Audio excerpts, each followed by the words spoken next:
What is the worst diet जर कोणी follow करत असेल त्याचा फर्टिलिटीवरती काय इफेक्ट होणार आहे सर? मोर स्पेसिफिक असं आपण म्हणता येऊ नाही शकत का याच्यामुळे हे होतंय.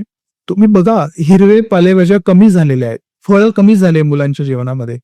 ते फास्ट फूड खात आहेत. भूक लागली म्हणजे मॅगी खाणार, भूक लागली म्हणजे पिझ्झा खाणार.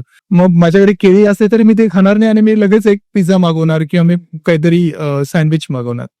सो म्हणजे मैद्याचं प्रमाण वाढलंय. ओके, चीज, बटर, मॅयोनीज याचं प्रमाण वाढलंय. कोल्ड्रिंक्स, बेसिकली आपण काय खातोय आणि ते कुठून येतंय याचा आपण विचार करत नाहीये. So this is all affecting the your health. म्हणजे सगळ्या वाईट गोष्टी तुमच्या पोटात जात आहे. Once a week, once a while, ठीक, it's okay, but you cannot make it an habit. सगळ्या करीज बिरीज ज्या असतात सगळ्या प्रिझर्वड असतात, त्या सगळ्या 2-2 दिवसाच्या त्या प्रिझर्व मध्ये ठेवलेल्या असतात. नॉर्मल फॉर्म जे आहे त्या फूडचा जेव्हा ते शेतात उगतं आणि ते जेव्हा आपल्यापर्यंत येतं तेव्हा खूप प्रोसेसेस केल्या जातात त्याच्यावर. आता हे प्रोसेसेस का करतात?